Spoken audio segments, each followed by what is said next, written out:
World Trade Organization.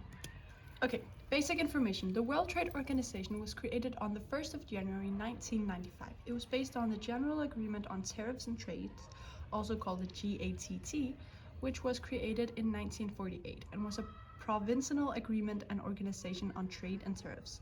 The WTO took over the GATT and its agreements, also covering trade in services and intellectual property. The WTO also created new procedures for the settlement of disputes. The WTO has 6 key objectives, which are to set and enforce rules for international trade, to provide a possibility for negotiating and monitoring further trade liberalization, to resolve disputes between member countries, to increase transparency of decision-making processes, to cooperate with other major international economic institutions, and to help developing countries benefit from international trade. The WTO was created to ensure fair and equitable treatment for its 166 members by conducting negotiations, lowering trade barriers, and settling disputes. Okay, so we've decided to list the following countries that are not in the WTO or are only observers, as it is a lot shorter. We have Algeria, Andorra, Bahamas, Bhutan, Comoros, Kosovo, Equatorial Guinea, Ethiopia, Holy See, Iran, Iraq, Lebanese Republic, Libya, Sao Tome and Principe, Somalia, South Sudan, Syrian Arab Republic, Timor-Leste, Uzbekistan, Faroe Islands, Palestine, Eritrea, Kiribati, Marshall Islands, Micronesia, Monaco, Nauru, North Korea, Palau, San Marino, Tuvalu, Kosovo, Sudan, Belarus, Serbia, Turkmenistan, Azerbaijan, Bosnia and Herzegovina, Greenland, and the Falkland Islands. What does the WTO do? The WTO operates the global system of trade rules and helps developing countries improve their capacity to trade. It provides a forum for its members to negotiate trade agreements and resolve their trade problems they might face with each other. Global rules of trade provide assurance, stability, and transparency. Then consumers and producers know they can enjoy secure supplies and a greater choice of finished products, components, raw materials, and services they use. Producers and exporters know foreign markets will remain open to them, as producers have a large market they can operate at full capacity, increasing their supply and hiring more workers, leading to economic growth and increase in living standards in the national economies.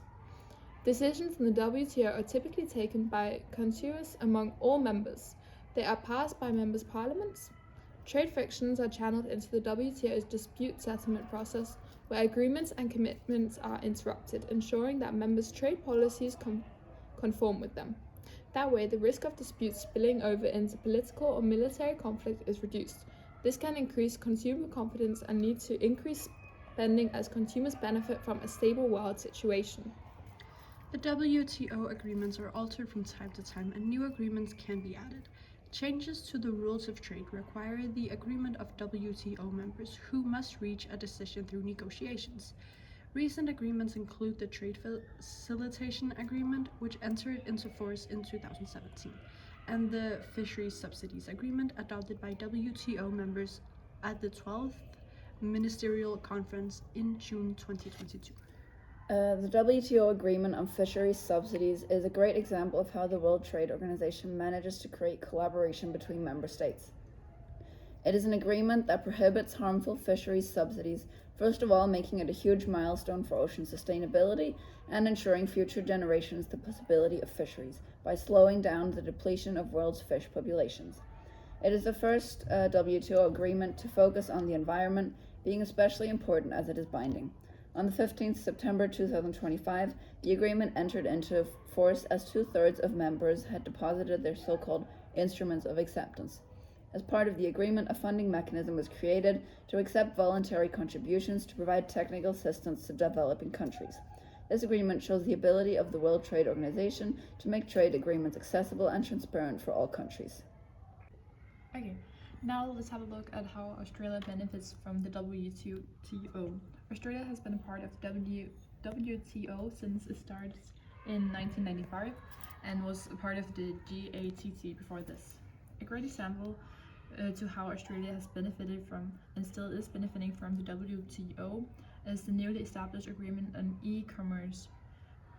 It consists of the first baseline set of global digital trade rules with 66 member states, translating to 70% of the world trade being a part of the agreement that was created on the 28th of March 2026. The WTO Director General in remarks to the occasion said, "Digital trade is an exciting frontier for driving economic growth and job creation. By moving forward with the e-commerce agreement, participating economics are helping to establish a shared regular framework that can lower costs and unlock new opportunities. They are also demonstrating that the multilateral trading system can respond and is responding to new challenges and changing economic circumstances. Continued cooperation is vital to ensure that digital trade remains open and predictable, and that its benefits are shared across economies at all levels of development." Digital transactions account for over 60% of global GDP. The World Trade Organization and the OECD have shown that not implementing the ECA leaves $159 billion worth of trade on the table every year. This shows that with the implementation of the agreement, there will be huge gains for the Australian economy, increasing predictability, decreasing costs, and increasing consumer and investment spending. As the agreement reduces regulatory barriers and changes access to global markets, it will give new opportunities to micro, small, and medium enterprises as they have a bigger market. The implementation of the ECA has also shown that the WTO remains an important platform for developing trade rules for the modern world. And Australia Assistant Minister of Foreign Affairs and Trade, Matt Twister-Wade, said, "Australia is proud to lead, with Singapore and Japan, delivery of the first set of digital trade rules with global reach. The arrangements we are announcing today will deliver tangible benefits for our businesses and consumers, and support developing countries to share fully in the benefits of the digital economy." So we can see that Australia, through the WTO, has gained access to large global markets, for example, through the ECA. Australia has also benefited from the WTO through the following: due to a reduction in trade barriers because of the trade agreements. The WTO membership has helped Australia access new markets, boosting exports of goods like minerals, agriculture products, and services. Australia has multiple times used the WTO dispute settlement system to challenge unfair trade practices to protect its economic interests.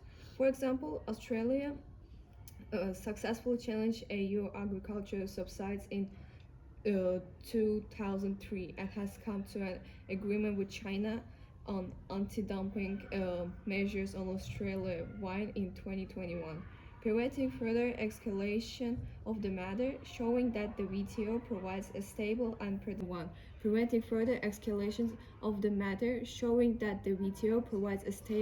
and predictable trading environment, reducing uncertainty for Australian businesses and investors. Australia, as a major exporter of commodities, has benefited from WTO agreements that reduce tariffs and quotas on agriculture and resources products. Since joining the World Trade Organization, Australia's trade to GDP ratio has grown, contributing to economic growth and higher living standards. As we can see here, Australia's trade to GDP ratio was at 21.9% from 2020 to 2021.